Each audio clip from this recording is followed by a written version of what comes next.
Anak, sigurado ka na bang itutuloy mo yung pagpunta mo sa ibang bansa? Huwag ka na malungkot, Nay. Kailangan ko magtrabaho doon para sa inyo ni Kyle. Ate, mamimiss ka namin. Basta anak ha, palagi kang mag-iingat doon. Kapag inaabuso ka nila, tawagan mo lang ako. Ano ka ba, Nay? Think positive lang tayo, ha? Sige na, baka malate pa ako sa flight ko. Bye-bye na, mamimiss ko kayo. Bye, anak.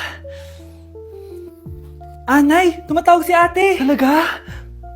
Hello anak, kamusta ka na? Nay, nakuha ko na sweldo ko. Nagpadala pala ako sa inyo ha, kumain kayo sa labas. Salamat sa binigay mo anak ha. Okay ka lang ba? Kapag may problema ka, tumawag ka lang ha. Opo, Nay. Mababait yung mga amo ko, huwag kang mag-alala.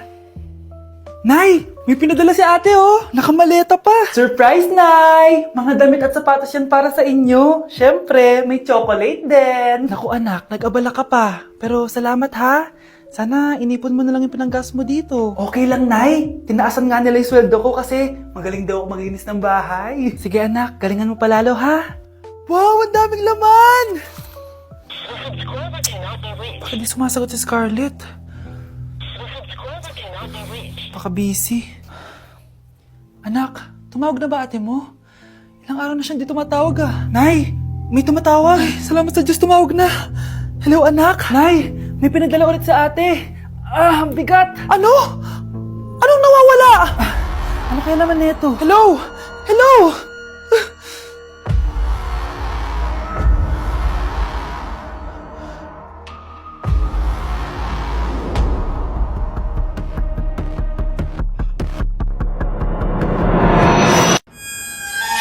Wala kang jowa. Wala kang jowa. Babe! Babe! Babe! Babe! Napapano ka? Nanaginip ako. Wala daw akong jowa. Huwag kang maniwala. Nandito ako. Thank you, babe. Ano yun? Anak!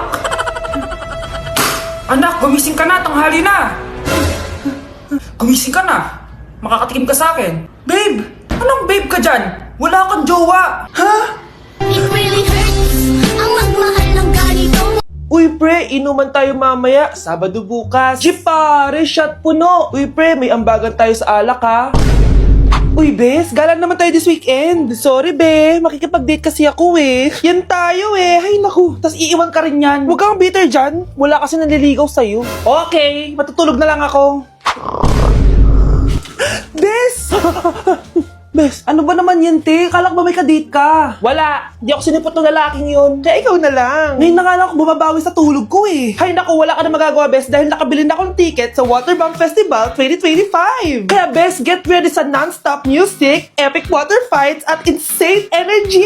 Magpa-party-party tayo doon at alam mo na. Wow, Bes, parang kasaya dyan. Nandiyan yung mga idol ko. Masaya talaga, Bes, dahil makikita natin si Channel na EXO, si Jessie, at si Wasa. Kaya kayo, tara na. Ito na yung mga dates. Igagrab ko na talaga tong chance na to para makita ko sila. Kaya avail your tickets now and join the Waterbomb Festival on Feb 22 to 23 at Quirino Grandstand located at Rizal Park, Luneta. Tara na, Bes! Magbibihis na ako! Bes, kumalma ka. Sa weekend pa yan. Wag! Wag mo ko iiwan! Di ko kayang wala ka! Ikamamatay ko! Galing mo naman, anak! Siyempre naman, ma. Artista ata to. Alam mo, anak, pwede ka na mag-audition. Napaka-supportive po talaga, ma. Isa pa nga, wala na po akong script eh. Ay, ganon? O sige, hugasan mo na yung mga plato doon, anak. Sige po, ma. Ako na bahala maglinis ng buong bahay. Gagawin ko po lahat ng inuutos nyo. Kayo po, magpahinga kayo at ako na bahala dito. Wow naman, anak! Anong nakain mo? Ma, acting lang yon. It's a prank! It really hurts ang magmahal ng ganito. Anak, wala kang jowa. It really hurts ang magmahal ng ganito.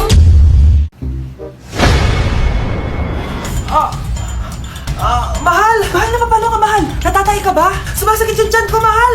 Mga anak ka na! Tara, dadalhin na kita kay kumare! Bilis parang lalabas na! Few moments later. Mare! Mare, mga anak na ata ako! Dali, Mare, pumasok ka! Tulungan mo kami! Mga anak na asawa ko! Relax ka lang, Mare! Higang malalim! Mare, di ko na kaya!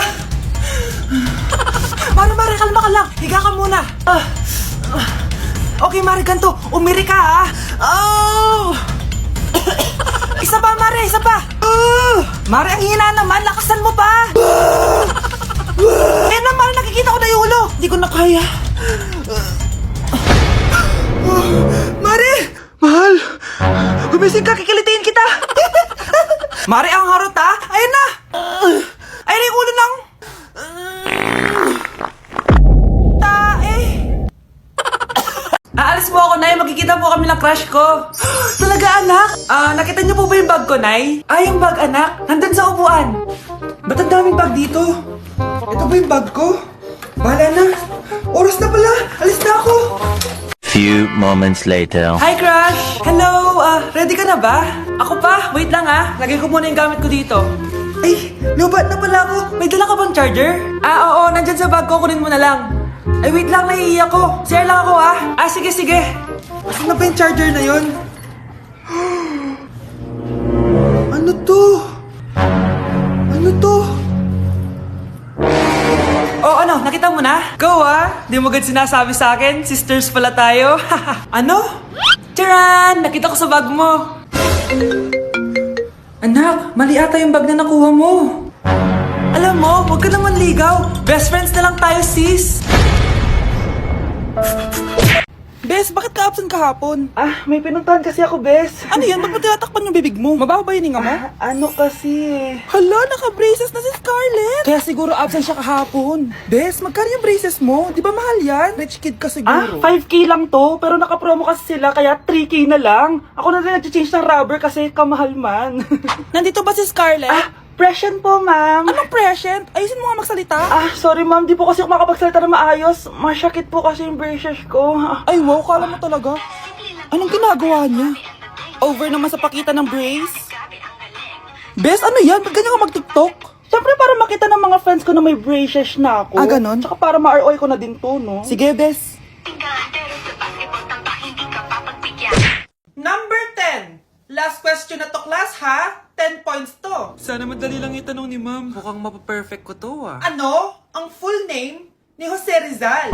Full name? Akala ko full name niya na yun. Dinuro ba yan ni ma'am? Kung nakikinig talaga kayo sa discussion natin, alam nyo kung anong full name niya. Alam ko lang yung full name ng crush ko. Ano ba kasi yung full name niya? So wala palang nakikinig sa akin, ha?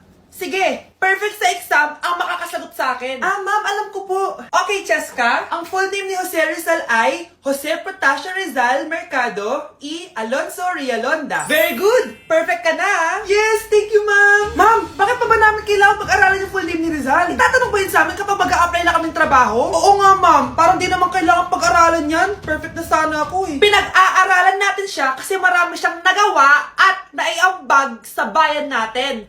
Kayong dalawa, ano naiambag nyo? Di ba puro lang kayo reklamo at panigat sa bahay? Sabi ko nga po, ma'am. Ang sarap ng pagkain. Nag-enjoy ka ba? Oh, anong problema? Tanong mo sa sarili mo. Ha? Bakit ako? Ewan ko sa'yo. Tinatoyo ka na naman, no? Ayoko na. Palagi na lang ganito. Ano bang ginawa ko? Nahihirapan na ako. Ang ayos-ayos mo lang kanina kumakain tayo, Alam mo, okay na sana eh. Kaso ang damot mo. Ang damot-damot mo. Ano bang pinagdamot ko sa'yo? Sabi ko sa'yo kanina, sa akin na lang ang balat ng manok. Pero kinain mo pa din. Hindi ko talaga kayang ibigay yun. Ipagdamot mo na lahat. Wag lang ang balat ng manok. Sorry na. Hindi. Itigil na natin to. Babe naman eh. Di mo ako babe. Bakit? Taka kapatid mo ako. Ay, lagot ka kay mama. Be, picturean mo nga ako. Sisend ko lang dun sa crush ko. Sige, be, mag-posing ka na dyan. Yan, sige pa. Maganda ba, be? Tingin nga, be. Tangina mo, be? Nilaloko mo ba ako? Todo post ako dito tapos naka-front cam pa lang hinayupak ka? Ang pangit mo kasi, be. Ang klase mo kaya yan. Hampis ko kaya to sa'yo. Wala magkakopyahan, Be, nasagot ka ba sa number 6? Ay, letter B. Letter B. Thank you. B, anong sagot sa 10? B. Pass your papers in 5, B, 4. ano yun? B, dali na. Anong sagot sa 10? Sa number 10? Mama mo. Nangita ka? Binigyan kita ng sagot tapos ibabalik mo sa akin. Akin na yun. Ito. Bigay mo sa mama mo. Ay, sorry na. A few moments later. Be, di ba crush mo yun? Be, huwag kang maingay. Baka marinig niya. Psst, hoy! Crush ka daw na ito, oh. Kung inong, Be. Crush mo ako? Hello? Tingnan mo nga itsura mo. Pangit mo. Aray! Halika dito, Be. Kulang pa yan. Be, kumalma ka. Kumalma ka. Hi, Bes! I'm back! Oh, Bes, pupunta ka ng ibang bansa? Hindi. Dito na ako titira sa inyo. Hi, tita! Anong ulam? Samantha, halika na dito, Be. Niluto ko paborito mo. Yan yung gusto ko sa'yo, tita eh. Oh, Scarlett, lagay mo na nga to sa kwarto ko. Kwarto mo. Ang kwarto ko ay ang kwarto mo. Wawa. Ano kaya pwede kainin dito? Ano ba yan? Bakit walang laman? Grocery naman kayo, Bes. Sorry po, Nakakahiya naman sa'yo. Mahiya ka talaga. O, ito na lang lutuin mo. Walang ya talaga tong babaeng to. Lagyan ko kaya to ng lason. Ay, tita, sobrang lakas uminom niya ni Scarlett. Tapos puro lalaki pa yung mga kasama niya. Aba, humanda talaga sa akin yung babaeng yan. Walang yatong si Samantha. Sinisiraan pa ako sa nanay ko. Bes, kailan ka uuwi? Anong uuwi? Hindi na ako uuwi, Bes. Inampun na ako ni tita. Ay, hindi. Umalis ka na. Ginagawa mo akong katulong dito. Tapos kung ano-ano pa sinasabi mo sa nanay ko. O anak, ba't mo naman pinapaalis si Samantha? Wala namang ginagawa masama yung tao eh. Oo nga, ang bait ko kaya. Kung hindi siya aalis, ako ang aalis. Friendship over na tayo, Samantha. Lalayas na ako sa bahay na to. Parang mas anak pa ni nanay si Samantha. Alam mo na ba yung nangyari kay Samantha? Bakit? Ano meron kay Samantha? Tignan mo to. Nay! Nay! Oh, di ba lumayas ka na? Paalisin mo na yan si Samantha! Sino siya, anak? Tinawag mo bang anak si Samantha? Ay, hindi ko alam, Nay. Paalisin mo nga yan. Hoy, babae, kung sino ka man, umalis ka na dito.